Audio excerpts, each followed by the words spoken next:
अस्सलाम वालेकुम my to family, क्या हाल है आप सबके। उम्मीद करती हूँ आप सब खैर आफियत के साथ होंगे। मैं भी अल्हम्दुलिल्लाह बहुत ठीक ठाक हूँ, बहुत अच्छी हूँ। बस आपकी दुआओं की ज़रूरत है।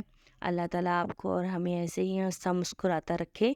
जी, आज हम अपने टॉपिक की तरफ आते हैं कि जो हमने जिस टॉपिक पे बात की है वो 4 पॉइंट पे बात हो रही थी। उसमें से कल हमारा पहला ही पॉइंट हुआ है कि जब क्लाइंट हमारे पास आता है तो हमने उसमें क्या-क्या चीज़ें उससे क्या पूछना है कि हमने ये पूछना है कि आपने किस इवेंट के लिहाज से मेकअप करवाना है, पार्टी मेकअप है, कैजुअल है, ब्राइडल है, हेलोइन है या फिर फ़ोटोशूट है।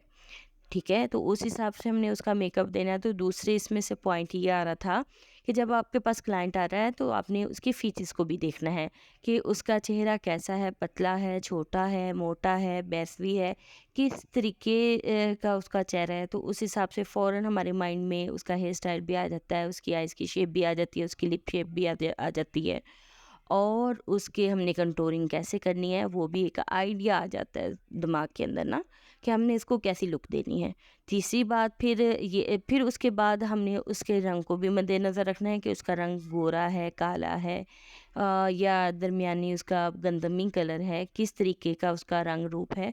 और उसकी स्किन जो है वो नीट है या उसकी एक्ने वाली स्किन है, या उसकी जो है स्किन आपको पता है कि 5 किस्म की होती है, यानी ऑयली स्किन, ड्राई स्किन और सुपर ड्राई स्किन और मिली-जुली स्किन कम, और उसके बाद आ जाती है जी सेंसिटिव स्किन। तो हमने ये भी चीज़ को देखना है कि हमारी स्किन जो है वो कैसी है, क्लाइंट की सॉरी स्किन जो है वो कैसी है, उस चीज़ को भी मद्देनज़र रखना है। फिर चौथी जो बात आ जाती है, चौथा पॉइंट जो इसका ये आता है कि हमने वेदर को भी देखना है। क्योंकि जब हम ऑयली स्किन और इन चीज़ों को देखेंगे तो फिर हमारे माइंड में आता है कि हमने इस पे कौन-सी बेसिस यूज़ करनी है, किस बेस के साथ हमने काम करना है। कि ऑयली यानी स्टिक बेस लेनी है, पेंट बेस ये जो पेंट बेस के साथ काम करना है, स्टिक बेस के साथ काम करना है, फाउंडेशन के साथ काम करना है, या फिर मूज़ बेस, डर्मा बेस, कौन-सी बेस के साथ हमने मेकअप करना है क्लाइंट को, जो है क्लाइंट के चेहरे पे क्या सूट आता है। तो वो हमने इस चीज़ को भी मद्देनज़र रखना होता है। फिर हमने वेदर को देखना होता है। नंबर 4 पॉइंट जो है वो यही है कि हमने फिर लास्ट में वेदर को भी देखना है कि वेदर क्या चल रहा है।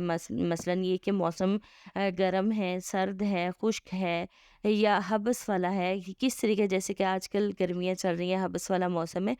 तो इसी तरीके से हमने मौसम को भी मद्देनज़र रखना है। जब आप ये सारी चीज़ें मद्देनज़र रखेंगे तो आपको काम करना बहुत ही आसान हो जाएगा और आपका मेकअप जो है वो लॉन्ग लास्टिंग भी होगा।